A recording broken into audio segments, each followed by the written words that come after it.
សួស្តីអ្នកទាំងអស់គ្នានៅក្នុងវីដេអូនេះយើងនឹងមកមើលផ្លាកសារធាតុអាហារនៃទឹកដោះគោស្រស់ Mac Rockview សម្រាប់ទឹកដោះគោនេះមានចំណុះសរុបគឺ 1.89 លីត្រនៅក្នុងមួយដបនេះខាងក្រោមនេះយើងនឹងមកមើលបរិមាណជីវជាតិអាហារដែលយើងទទួលទានម្ដងមួយកែវឬស្មើនឹង240មីលីលីត្រក្នុងចំណុះមួយកែវដែលយើងទទួលទានម្ដងឬស្មើនឹង240មីលីលីត្រក្នុងនោះមានកាឡូរីចំនួន150កាឡូរីទឹកដោះគោនេះមានចំនួនខ្លាញ់សរុប8ក្រាមរួមទាំង saturated fat 5ក្រាមមានជាតិ cholesterol 35មីលីក្រាមនិងសូដ្យូម115មីលីក្រាមមានជាតិកាបូហីដ្រាតចំនួន11ក្រាមដែលនោះគឺជាស្ករធម្មជាតិដែលចេញពីទឹកដោះគោ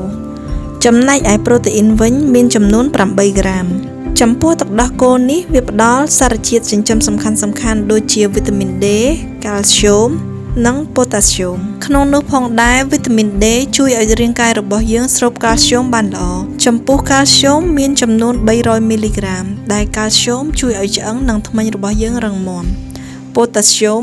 320មីលីក្រាមដែលវាជួយឲ្យបេះដូងនិងសាច់ដុំធ្វើការបានល្អចំណែកឯគ្រឿងផ្សំនៅក្នុងផលិតផលនេះគឺមានតែទឹកដោះគោនិងវីតាមីន D តែប៉ុណ្ណោះនេះគឺជាទឹកដោះគោ Ultra Pasteurized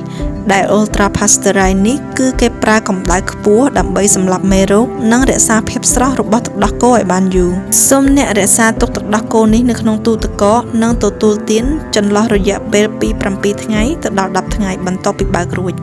ដើម្បីរក្សាភាពស្រស់របស់ទឹកដោះគោឲ្យបានល្អប្រសិនបើលោកអ្នកមានសំណួរចម្ងល់ឬមតិយោបល់អ្វីបន្ថែមសូមសរសេរនៅក្នុងខ្ទង់ comment ខាងក្រោមសូមអរគុណ